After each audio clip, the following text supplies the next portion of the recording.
안녕하십니까. 베스트캠프 재간동이라고 소개하고 있는 베스트캠프 수학 강사 조진홍이라고 합니다. 반갑습니다.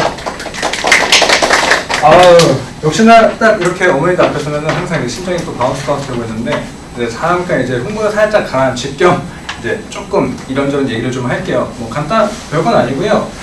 저는 이제 아무래도 어머니들께서 이 시기가 좀 중요하시다 보니까 뭐 다른 학원도 참석하실 거고, 뭐 그러고 아니면 다른 학교 기출 분석도 많이 보실 텐데, 일단 저는 이 말씀을 좀 드리고 싶어요. 뭐 시험지 이렇게 시험지 보여드리고, 그리고 저희가 이론 교재 쓰고, 그리고 학교에서 부교재 이렇게 쓰고, 이렇게 변형돼서 저는 이렇게 준비한다, 그런 얘기보다 조금 안타까운 얘기긴 하지만 예의를 선호하는 친구들이 굉장히 많은데, 제 아이들 중에서 이제 예의를 간 애들, 특히 선정이나 예의를 간 애들이 예의를 왜 왔나라는 얘기를 가장 많이 합니다.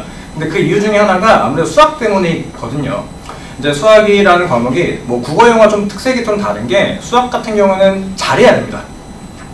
뭐 물론 국어 영어도 마찬가지로 국어 영어 좀 잘해야 되지만, 내신 국어랑 내신 영어랑 좀 대비하는 거는 다르게 기본적인 예일과 선정에서는 수학적인 실력이 좀 바탕이 돼야 돼요. 근데 중학교 때 연습했던, 중학교 때 시험 때 배웠던 그런 과정을 공부를 했기 때문에 고등학교 올라와서 애들이 굉장히 많이 상처를 받아서, 그래서 시험지에 대한 분석보다는 이제 가장 먼저 중요한 거는 어떻게 공부를 해야, 기초가 어떻게 쌓여 있어야 예의 선정에서 밑바탕이 되고, 그걸 토대로 어떻게 발전해 나가야 좀 되는지를 말씀드리고 이 시간 좀 마무리 드리려고 합니다.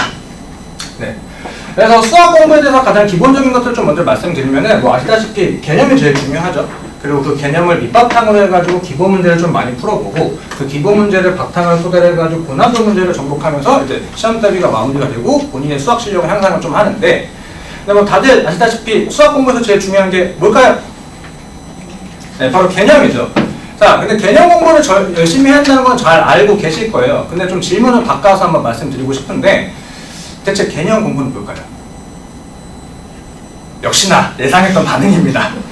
근데 요즘에는 뭐 매체들이 좀 많이 발달이 되고, 그리고 티처스라는 프로그램에서 제가 좋아하는 선생님이 이제 정승대 선생님께서 항상 말씀하시는 게, 개념 공부를 한다라고 하면 남한테 설명을 해야 된다라고 좀 얘기를 하는데, 조금 더 살을 붙여서 말씀을 드리면은, 지금 대다수 계신 분들이 이제 어머니들이시니까 요리하실 때 만약에 닭볶음탕을 만든다고 했을 때 자녀분이 이제 그거를 이제 물어보면은 본인만이 알고 계신 노하우를 설명하시잖아요. 마찬가지로 길을 설명하는 것처럼 내가 하는 것들을 틀린다 하더라도 말을 할 수 있는 게 기본적인 개념 공부인데, 아이들이 개념 공부를 어떻게 하냐면은 학원에서 수업 듣고 학교에서 수업 듣고 밑에 있는 예제문에 조금 풀린다고 해가지고 개념을 안다고 착각합니다. 그것이 아니라 기본적으로 내가 틀린다 하더라도 나만의 언어를 조금 말로 뱉을 수 있는 게 개념을 아는 게 기본 공부고요. 그래서 저희는 아이들한테, 뭐 저 같은 경우는 아이들한테 어떻게 시키냐면은, 이렇게 조금 개념서를 책을 보면서 스스로 정독을 한번 해보고 내용을 요약을 좀 해보라고 합니다. 이제 요거는 제가 쓰는 강의 노트고요. 아이들 거 좀 써서 이제 쓰려고 하는데, 아시다시피 아이들 글씨체가 글씨체가 해가지고 조금 쓰긴 그래가지고 제가 요렇게 해가지고 쓰고 있고, 아이들한테 항상 개념을 정독하고 그 내용을 먼저 일단 첫 번째 암기를 시킵니다. 네. 그럴 때 조금 안타까운 거는, 그렇게 해서 개념 공부를 잘 한다고 해서 당연히 수학 문제를 잘 풀지 않습니다. 하지만 그게 왜 중요하냐면은, 본인들이 아는 게 많아야 문제를 풀어가면서, 특히 예일과 선정 같은 경우에서는 이 문제에서 집약적으로 모르기보다는 이 문제와 이런 개념을 섞었을 때 너네들이 해결할 수 있어? 그런 것들을 많이 물어보기 때문에 본인들이 알고 있는 것들이 많아야 내가 하는 건 이건데 이렇게 한번 해볼까라는 가능성을 자꾸 도전하면서 답을 내는 이제 그런 스타일의 예일과 선정이기 때문에, 본인들의 개념을 정확하게 아는 게 일단 필수적이라고 하고, 그래서 아이들한테 강조드리고 싶은 거는, 집에 가셔가지고 자녀분들한테 수학 문제 어디까지 풀었어, 많이 풀었니 보다는 정확하게 알고 있니, 이 문제 한번 얘기 좀 해줬으면 좋겠니. 뭐 물론 어머니들께서 현업을 떠나신 지 오래돼서 이제 알아듣기 조금 어려우시겠지만, 본인이 이렇게 설명할 수 있게끔 공부를 하는 가장 기본이라고 좀 말씀을 드리고 싶어요.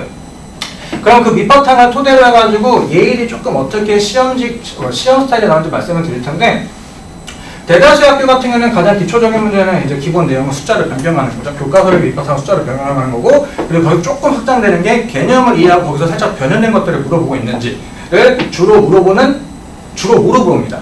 근데 예일과 선정 같은 경우에는 요거 두 개 집중적으로 물어봐서 내용을 추가해가지고 너네들이 이런 상황을 해결할 수 있어, 문제 해결 능력을 많이 물어봅니다. 잠깐 예일 같은 경우에서는 1번에서 8번까지는 요거 위주로 나오고요. 그 다음에 해봤자 요거 그렇게 어렵지 않습니다. 8번에서부터 13번까지가 객관식이, 거기가 진짜 이런 상황으로 해가지고 내용이 추가되면서 좀 안타까운 말로는 조금 평이한 친구들 같은 경우에는 1번부터 8번까지 풀고 나머지 다 찍는 친구도 있습니다. 그 정도로 이제 이렇게 해서 만약에 변형이 되고요. 선정은 좀 다른 게 뭐냐면은 여기와 조금 극명하게 좀 갈리는 게, 저는 그래서 예의를 좋아하고 선정은 조금 이제 너무하다 싶은 게, 선정은 잘 만듭니다. 이게 어디서 찾아오지도 못할, 그러니까 지금 아이들 같은 경우는 칸다 같은 거 찍어보면 그 문제가 어디서 나온 싱크가 나오거든요. 전혀 자료가 없습니다. 선생님들이 정말 심혈을 고려해가지고 만드시기 때문에 이런 것들을 좀 대비한다면 선정할 수 있는데 그건 대비할 수가 없어요. 대체 어떤 걸 물어볼 건지 그리고 뭘 물어볼 건지를 가늠할 수가 없기 때문에 기본적으로 선정 같은 경우에는 수학 실력이 밑바탕은 자리하장에 깔려 있고요. 얘는 조금만 잘한다 하더라도 학교 스타일만 입힌다면은 그래도 고득점 가능합니다. 근데 좀 안타까운 거는 내년에 그럴지 모르겠지만 지금 1학년들이 굉장히 잘해요. 1학기 기말고사 시험지가 제가 봤을 때 꽤 많이 어려웠거든요. 제가 아이들한테 얘기했던 게, 야, 이거는 절대 제 시간에 못 푼다. 이거 풀어도 1등급 컷은 90점이 안 된다고 했는데 1등급 컷이 97점 나왔어요. 내신이요? 네. 천점이요? 아니요, 예일이요. 저 그래가지고 이거 가족반인가요 혹시? 아니요, 전체 등급 컷으로 나옵니다.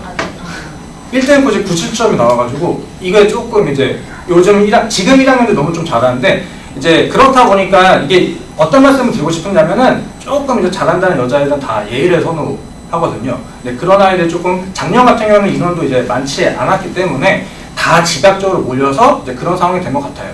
그래서 예일에서는 수학 실력이 기본적으로 밑바탕이 되는 건 기본이고요. 거기다 예일 스타일이 조금 입혀줘야지 이제 학교에서 좀 잘 될 수 있고, 선정 같은 경우는 그냥 잘해야 됩니다. 그냥 잘해야 됩니다. 그러면은 조금 이제 어떻게 해서 잘할 수 있는지를 이제 어머니들 시야에서 좀 말씀을 드리고 싶어요. 뭐 이런 문제들 이렇게 해가지고 하는 것보다는 이제 어머니들 시야에서 말씀이 좀 이해가 되실 것 같아서, 이제 저희가 초등학교 때 중학교 때 이제 이 삼각형의 넓이를 이렇게 배웁니다. 밑변 곱하기 높이 해가지고 2분의 1 곱하기 되면 삼각형의 넓이가 나온다고 해서 이 개념을 배우죠. 지금 고등학교 1학년도 친 다음에 이런 개념을 하나 배울 거예요. 근데 이 개념을 배운 걸 토대로 해가지고 개념이 변형되는 것들이 뭐냐면은, 삼각형 넓이 관련된 문제라고 하면 밑변을 조금 틀어버립니다. 밑변을 틀어버리면서 너네들이 이제 밑변에 대한 이해를 정확하게 하고 있고 높이를 계산할 수 있는지, 이게 이렇게 습관적으로 학교 수업하는 것이 네. 이 밑변이라고 하는 이 밑자라는 것 때문에 아이들이 자꾸 밑에 있는 선분을 밑변이라고 좀 생각을 해요. 사실은 이 삼각형의 넓이를 구하려면 가장 중요한 이 변 중에서 아무거나 하나 내가 편한 걸로 기준 잡은 다음에 맞은편 점에서 여기다가 수직으로 선을 내린 것들을 만들 줄 아는 게 가장 키포인트거든요. 이렇게 해서 넓이를 잡는 게 이제 개념 변형한 거고, 그런 것들을 잘 이용했는지를 토대로 해가지고 이제 삼각형을 조금 다른 걸 줍니다. 네, 요 정도가 조금 이제 개념이 변형되는 거고, 아이들이 중학교 때까지 요거에 대한 연습을 굉장히 많이 합니다. 많이 하는데 고등학교 올라가면서 여기서 내용이 이렇게 조금 변형되게 되면은 조금 허덕이고요. 여기에다가 다른 거 이마만큼 변형된 거 넣으면 그때부터 못합니다. 그렇기 때문에 기본적인 내용을 잘 짚고 거기서 중요한 게 뭔지를 잘 캐치를 해야 되는데, 그 다음으로 확장되는 게 뭐냐면은 새로운 상황을 주어주고요. 그 상황에서 너네들이 알고 있는 개념을 적용할 수 있는지 물어봐요. 근데 어머니, 요거는 네가 벗어. 네.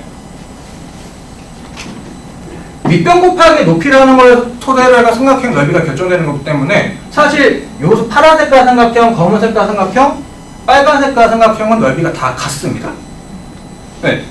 여기서 꼭지점을 내리면 이 거리랑 결국 이 거리를 곱하는 것 때문에 숫자가 절대로 변화가 되지 않으니 이런 것들을 이해하는지 물어보고, 그 다음에 이제 새로운 상황에 추가됐을 때 상황을 이해하고 있는지, 좌표라고 하는 상황에서 삼각형을 들어갈 때 너네들이 이해하고 있는지 좀 물어보게 되거든요. 여기까지 이제 부모님도 이해하시면 좀 어렵지 않으시죠? 자, 이제부터 학교 스타일이 이런 개념을 알려줬을 때 어떻게 변형되냐면, 얘 같은 경우에는 이러한 상황을 다른 상황에서 적용을 시킬 수 있니? 를 물어봐요.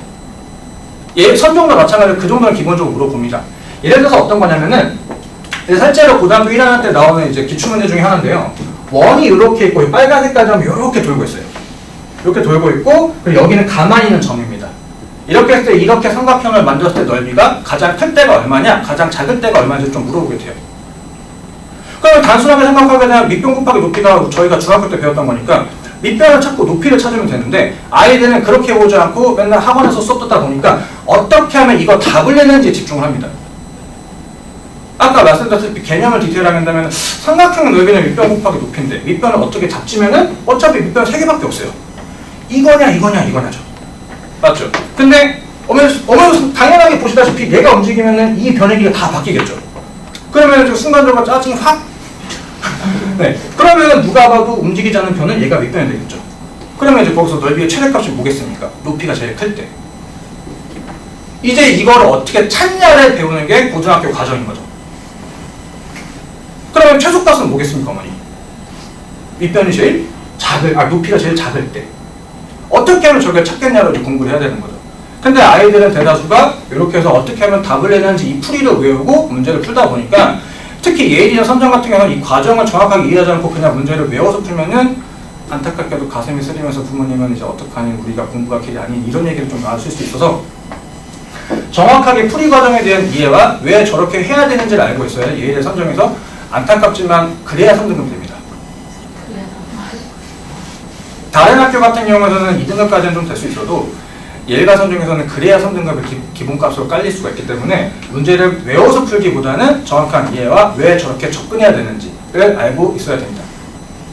그리고 여기서 조금 비중을 나뉘는 게 이 다음 관련되어 있는 문제도 예일에서 나오긴 하는데 비중을 따지게 되면은 예일이 한 21문제 종류에서 한 문제, 두 문제 나올까 말까 하고요. 선정에서는 무조건 한 문제 정도 나오는 게 이거 알려주고 나서 그러면은 여기까지 확장시킬 수 있어를 물어봐요.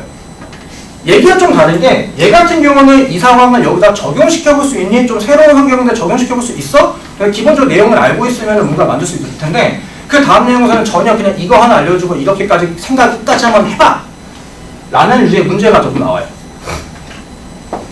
좌표 평면에서 이렇게 해서 이게 삼각형 넓이로인데 밑변을 구하라고 하는데 아까 조금 차이점은 뭐냐면은 아까는 이렇게 이 선이 이 선과 평행하기 때문에 이 거리는 이렇게 어렵지 않게 구할 수 있어요. 그래서 밑변은 이걸로 하게 되면 넓이는 어렵지 않지만 얘 같은 경우는 요 y라고 하는 선과 x라는 선이가 절대로 평행이 없기 때문에 실제로 넓이를 구하는 과정이 전혀 다릅니다. 하지만 중학부터 조금만 공부를 했다고 한다면 이거 삼각형 넓이 구하라고 하니까 삼각형의 넓이를 배우고 나서 사각형의 넓이를 배우거든요. 이렇게 해서 너에다 수선해봐 내려서 이렇게 수선해봐 내려서 이 사다리꼴이라고 하는 사각형 넓이를 구할 줄 안다면 여기서 이렇게 해서 이 파란 색깔 사각형과 이 파란 색깔 사각형 넓이를 구하는 숫자만 좀 바뀐 거니까 못 구할 리는 없을 거고 그러면 전체에서 이거 빼고 이거 빼면은 우리가 원하는 넓이를 구할 수 있지 않겠냐라는 거죠. 근데 아까 말씀드렸다시피 삼각형 넓이 요거 하나 알려주고 이거를 그냥 생각의 끝판왕까지 해서 이런 문제가 나오는 게 선정에서는 15번에서 객관식에서 나옵니다. 다행히 객관식이에요. 근데 어머니들께서 생각하는 객관식과 좀 다릅니다. 1, 2, 3, 4, 5가 아니라요. 예를 들어서 답이 134면은 1, 3, 4를 찍는 겁니다. 네. 근데 여기서 또 이제 찍기 신이 있는 게 215는 답이 안 돼요. 컴퓨터가 2, 1, 6이라고 입력하지 못하고 125로 입력하기 때문에 순차적으로 나와 있고요. 그래서 아이들이 이제 그날 이제 컨디션에 따라서 세 자리로 찍냐, 두 자리로 찍냐, 그거를 40으로 찍냐, 23으로 찍냐, 막 그런 걸로 해가지고 이제 가끔씩 고난도 문제를 맞추는 친구도 있긴 합니다. 그 정도는 조금 배려는 좀 하는 것 같아요. 그래도 1, 2, 3, 4, 5 찍어서 맞추는 것보다는